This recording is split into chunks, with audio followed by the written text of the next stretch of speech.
Nothing in this podcast is intended as investment advice, and the people in this podcast may hold positions in the stocks they talk about. Do not buy any investment based solely on a tip or recommendation. Please do your own research.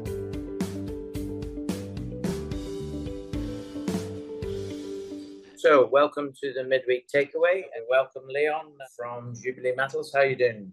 Yeah. I'm doing well, thank you, Kevin. Thank you again for the opportunity to have a chat. Yeah, I'm going to pass you straight over to Charles, who's written an article, and he's going to quiz you on some of the details of this deal and what's happening in Zambia. 100%, no problem. Thanks. Hi, Charles. Hi, Lou. How are you? Well, do you know what? I think Kev just asked, so we'll jump straight into it. Let's go for the rationale for disposal. So basically, we've got this transaction structure, 87 to 90 million US dollars.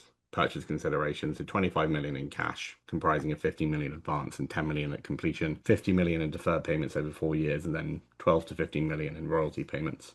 A significant amount of capital. And basically the question is this enough money for the South African assets to be sold? I mean, I've read through the rationale for the disposal and the circular, but in your own words, why are we getting out of South Africa and focusing solely on Zambia? I mean, there's a number of reasons, Charles. Maybe just to take a step back and explain what is South Africa. I think that probably is the first part to make sure there's an understanding of what is South Africa before one looks at what is the value that that business should attract. And if you look at South Africa and where we started this company back in 2014 with our actual first contract into processing of waste products, what we established in South Africa is quite novel. You know, we don't really have peers in this space we've created. And what we've got in South Africa is a pure processing company, a company who takes other people's materials that they undervalue or don't value at all or didn't used to value in the past, and we extract from that material value. We started life in the platinum group metal space, where we took what is chrome miners who mine chrome reef, extract chrome, and then there are traces of PGMs in that reef. And we then focused on extracting that PGMs or platinum group metals from that chrome waste. It migrated into more and more chrome focus because the reality of the business was that in the absence of chrome ore, there would be no PGM traces to recover. So chrome's viability is fundamental to that business being viable. It's what drove us into the space of chrome, where we've set many new bars in chrome recovery to go after that chrome fractions that the chrome industry had assumed was either too fine, too low grade to recover, and successfully implemented processes to recover that portion of chrome. It ensured a stronger viability of the owners of the reef to continue mining, continue producing chrome, and allowing us to recover the traces of PGMs that remained. We then migrated further, where all of this was done on a typical toll processing arrangement where we process their ore, we return to them the chrome we recovered, and we focus on making our earnings out of the PGMs. And we started migrating to having far more chrome market focus because there was no growth left in the tolling side alone.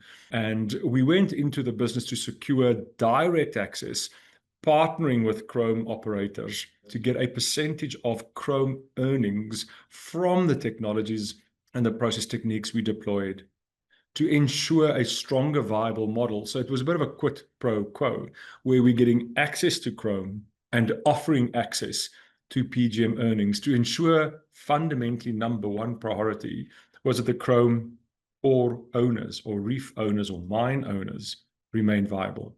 So when you look at our company, we have a class set, if you look at our balance sheet, made up of plant and equipment, know-how, which would be a significant portion of our balance sheet because that's really what distinguished Jubilee from others in the processing of chrome. And then, of course, our PGM side, where we have access to historical PGM tails that we had acquired over time. That really is the business. So as it grew to a point in South Africa, the business very successfully, because of us breaking down barriers of chrome ores that were disregarded by the industry or by the owners of those reefs, we grew to a point where it offered very limited further growth within that space. And the fundamental anchor that de-risks that business is security of ROM, run of mine, security of ore. And that is the one missing link the South African business had. So we as a board had a very simple decision to make. Either we invest significantly into acquiring chrome mines in South Africa, or we look at securing full value for a processing business that we had created. The second part was a bit of a challenge because there's no such other company pressure. Yeah, that exists. There's no reference of a processing company being sold as such, because normally mining companies value you on your resource base.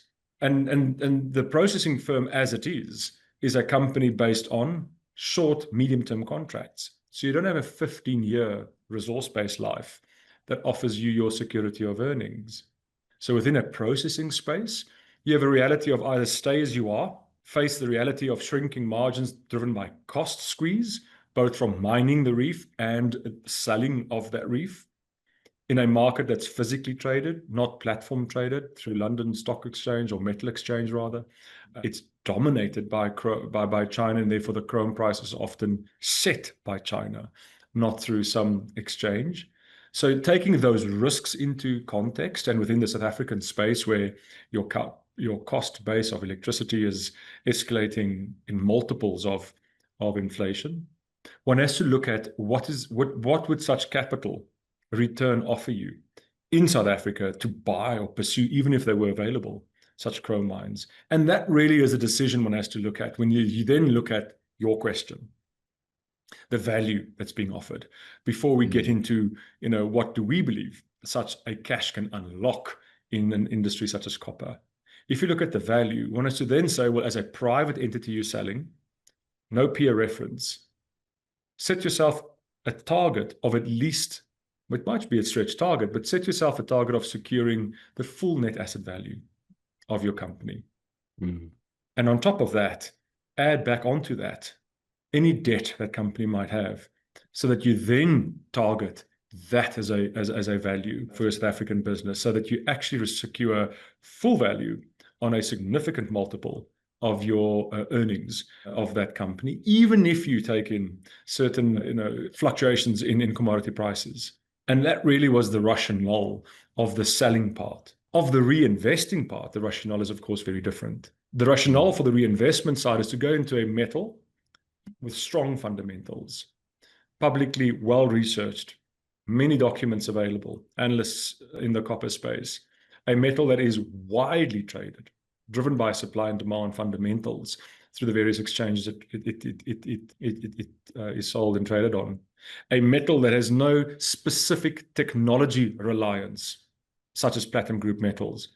Platinum group metals fundamentally is linked to the technology required to take gases out of your internal combustion engine in the exhaust system.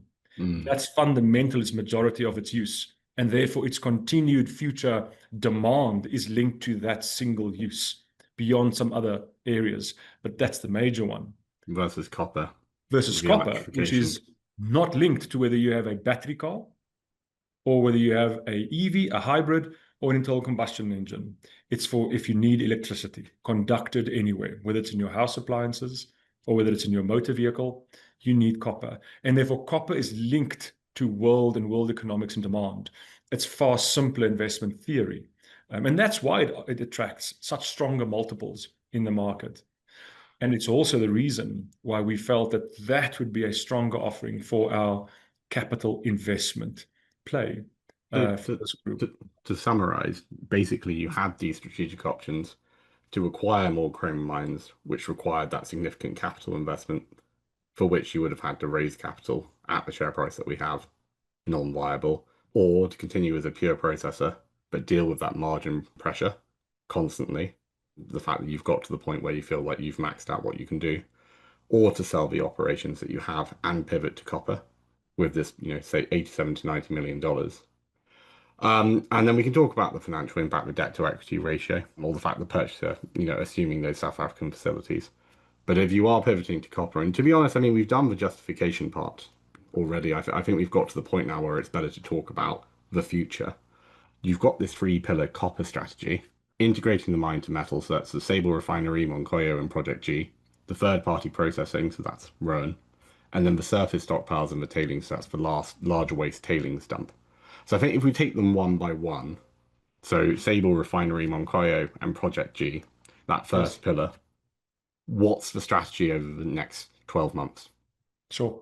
Exactly, Charles. You just summarized it accurately. I mean, maybe just to hover on a well-trodden road is because people often look at what have we achieved so far in copper. We've missed targets, we've missed timelines in copper. That's true. What mistakes have we made? How are we addressing that? Or are we just going to repeat the same mistakes again in copper?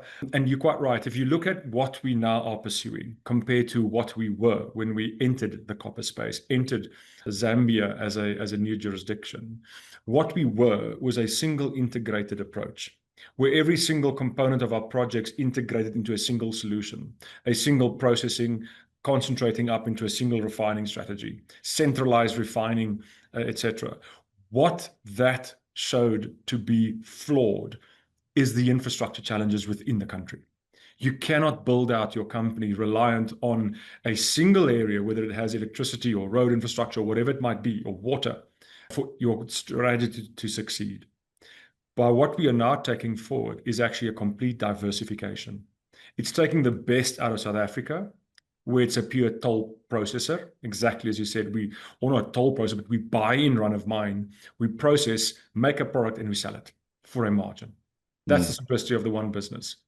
The second one that you just touched on, which we can discuss, is where we take mining and we integrate it all the way into refining and metal. So true mine to metals, fully integrated project, totally unrelated from whether you are successful or not with your processing of run of mine and making a product. Different regions, different sources of power, different sources of infrastructure reliance between the two infrastructures. You are correct. We went ahead and acquired the rights to two mining on operations, and maybe mining is overstated because we're speaking about exceptionally shallow reefs. You're hitting reef from 5 meters down. So it's like advanced gardening, as one manager used to refer to. Where Moncayo pits of 9 pits have been opened, each pit hitting reef.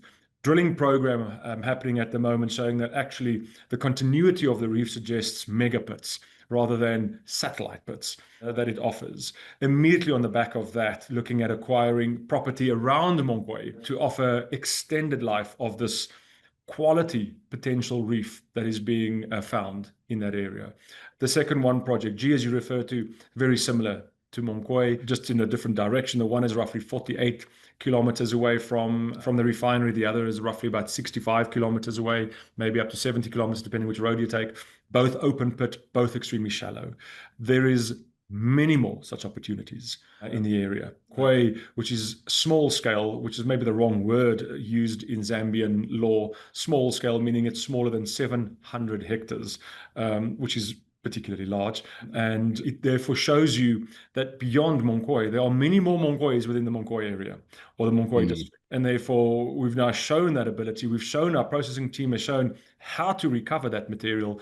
We've mined a single pit only to bring it into our refinery to ensure its recoverability, its plating into copper cathode, high quality, and we now also, as we've explained to the market, what this strategy requires for that district is a dedicated on-site upgrading facility. It's not as complicated as a full processing facility. It's an upgrade facility. Because in Moncayo, we mine 2 reefs, as no doubt Grosvenor will be, as no doubt Project G might be going forward, where these properties offer you the ability to mine a high-grade seam and through slight more dilution, a lower-grade seam as well. It's the lower-grade seam that requires upgrading on-site, where we upgrade it to north of 4.5% copper before we bring it into the refinery to plate. It's not a particularly large capital outlay. It's why the capital that we've gestured towards is relatively low, because you're only upgrading the reef. You're not recovering it to a copper product. You're simply upgrading the reef prior to refining.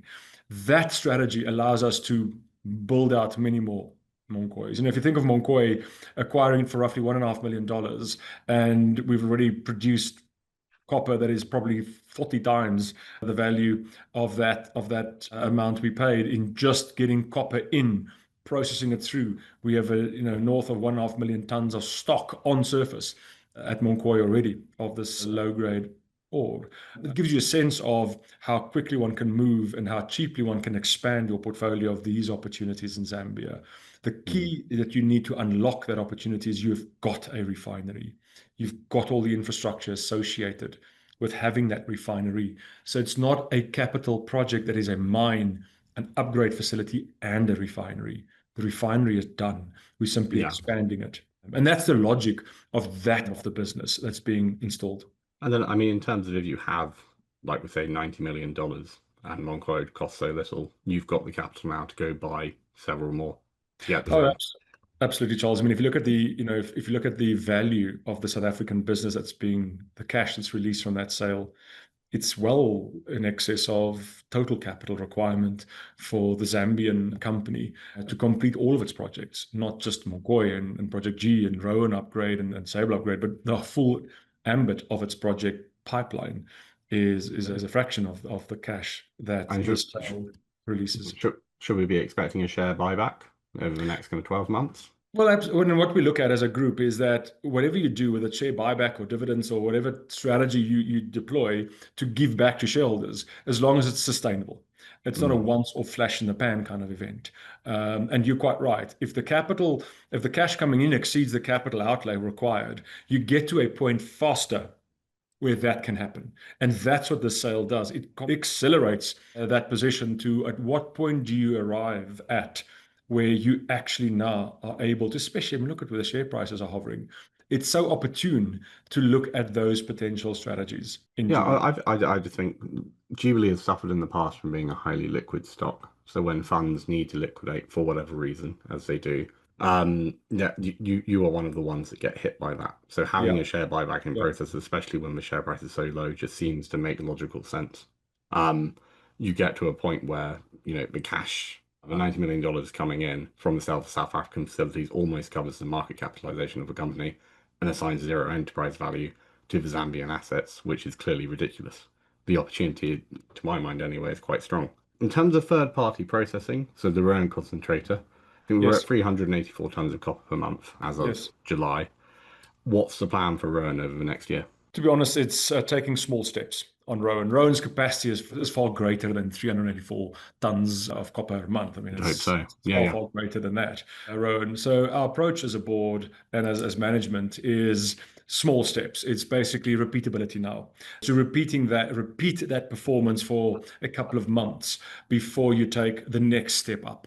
With Rowan, because Rowan has got such flexible opportunities, offers such flexibility in processing. There's so many different types of materials you can pursue to process at Rowan. We have so many companies approaching us to say, well, can they possibly add another component so that we can also look at this component of ore, that component of ore, people understanding that we are processing materials exactly as in South Africa. We are processing materials people had thought were just too complicated. It just had too many combinations of coppers in it to processing, and Rowan's doing it. It's doing it. Yes, it took time. Fact, it took a time to overcome the infrastructure issues thrown at it, to use that opportunity to restructure Rowan as an independent operator, give it more flexibility, to give it its independence of any other component of our company. Absolutely. So we will be running Rowan on its current recipe for a couple of months before we look at now where do we step it up to, because Rowan's got many components to it. If you add them all up, Rowan can exceed in a year alone. Rowan will exceed comfortably 10,000 tons alone. Rowan, but we'll get there in time as we now. Repeatability is the game. De-risking is the game for us. And if we, as we've alluded to in our updates, if you add all the potential projects we are currently running, you still comfortably achieve our aspirational goals in copper. When we say aspirational goals in copper, can we talk a US dollar amount? I mean, where would you like to be a couple of years from now in terms of revenue? Well, I suppose in copper, you need to be relevant. And that's something we've always discussed as Jubilee. To be relevant in copper, you need to exceed 30,000 tons of copper a year. You want to get to that relevance factor. Relevance factor means that there's so many potential other knock-on effects. You get better terms, you get better lending terms for your working capital, you can negotiate better supply agreements from your suppliers.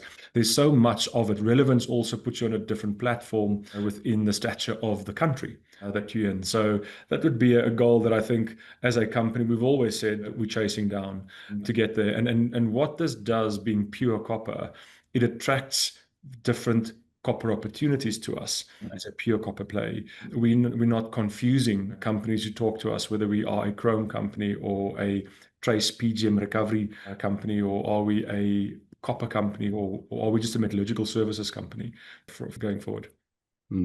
Well, I think if you're looking 25,000 tons of copper, I think we're at 9,600 per metric ton at the moment. So 240 million dollars. I mean, you're looking at revenue. I can't put those words in your mouth, but basically, doing the math at the top of your head, and then you look at the market cap at the moment. I mean, the opportunity is immense if we can deliver it. But then we also have these large waste tailings dumps. So 240 million tons of resource. Yep. Some of that lower grade tailings have been sold for cash.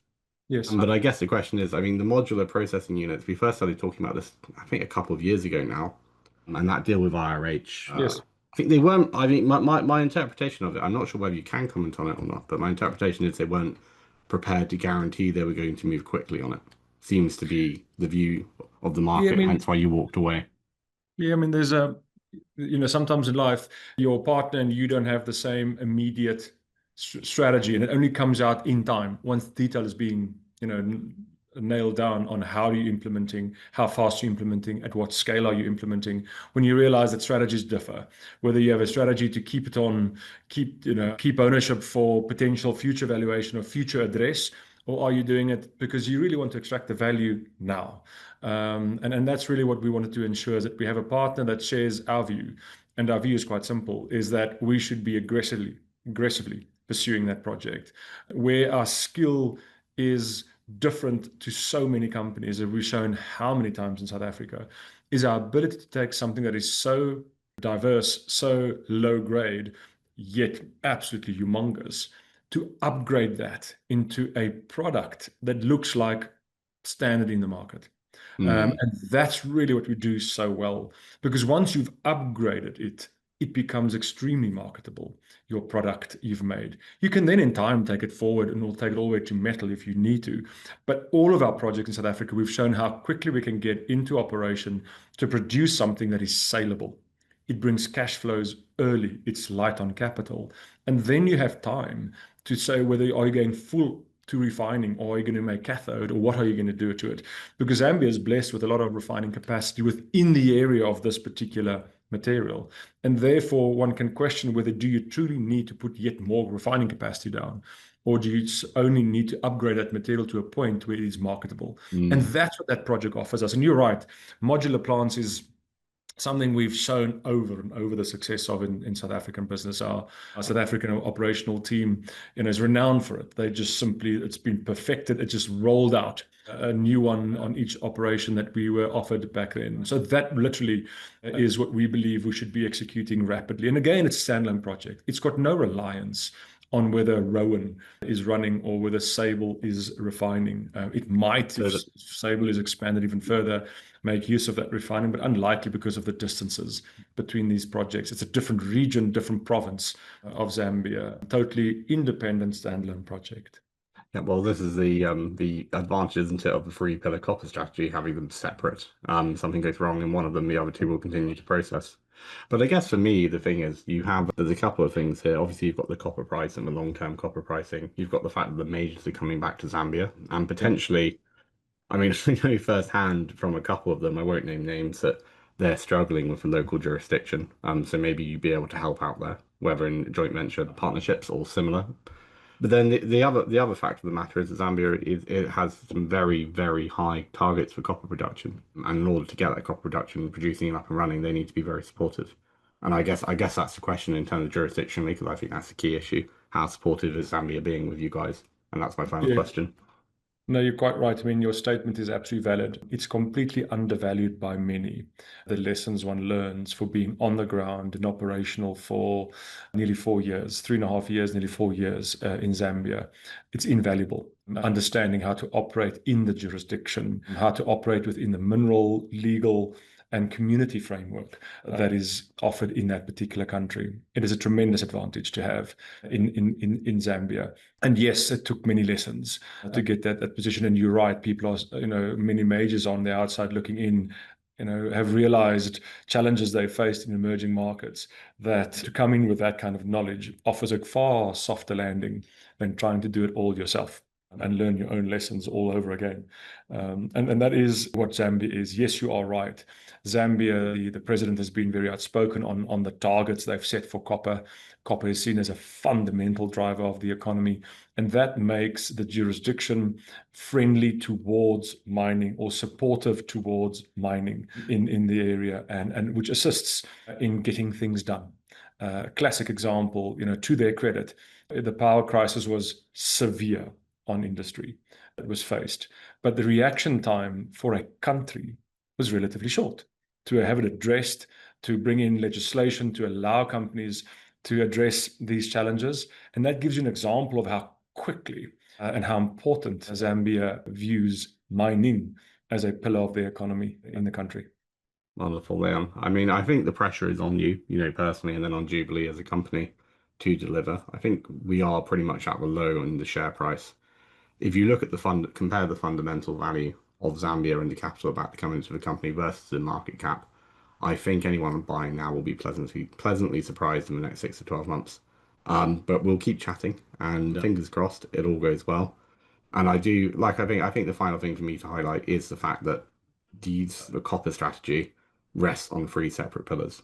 So you do not have, the risk perception in the market is that the South African assets are being sold off, and then you're going to Zambia and copper. And if there's an issue, then there's a problem. That's not the case. If there's an issue affecting one part of the company, the other 2 parts of the company will be unaffected. I think that's kind of key to put across. I think you've covered most areas. I think the scenario seems to be that we've gone from a sort of producer of chrome that we didn't own to a producer of copper that we own the full system. And this is going to create a lot more profitability, I think. There are risks in both jurisdictions. I think you'll agree, Leon, that South Africa isn't without risk. No, absolutely, Kevin. I mean, you're quite right. When people say that you're selling a business that is de-risked for a business that is risked, maybe developing a company is a higher risk than operating an existing company, but certainly neither are without risk. Yeah, so I don't see that you have really gone up the risk scale. If anything, I think you've gone down the risk scale, having visited a lot of these places, and hopefully we're going to do the same again in October, November this year, that having the processing facilities, the mines themselves, and the ability then to sell on the copper itself, whether it's as a copper cathode or whether as a copper concentrate, I think you're in a very good position. And not only that, I think you're going to know a lot more over the next 1, 2, 3 years about Zambia and how it operates, even more than you do now, and to allow you to progress with other things as well. As you said, I don't think Moncane is going to be the only one. I don't think the processing of these waste dumps are going to be the only one, because they're all over Zambia. They've made a mess of Zambia over a number of decades. In effect, you're going to be cleaning a lot of those up but making money at the same time. If the government doesn't help you, progress you in that situation, I'd be a bit surprised, to be honest, because I think you're going to be one of the good guys in terms of helping them get to where they need to get to. Yeah, I agree. Thank you, Kevin. You've summed that up quite nicely. Okay, so we'll call it a day. Thank you, Leon, and I'm sure we'll speak to you again after the whole thing's been passed, and we can move forward. And we look forward later in the year to visiting again, and hopefully you can show us around some more progress that you've made. Excellent. No, looking forward to it. Thank you, guys. This podcast was brought to you by Roast PR Limited. If you would like to appear on a future episode of The Sunday Roast, please email admin@thesundayroast.net.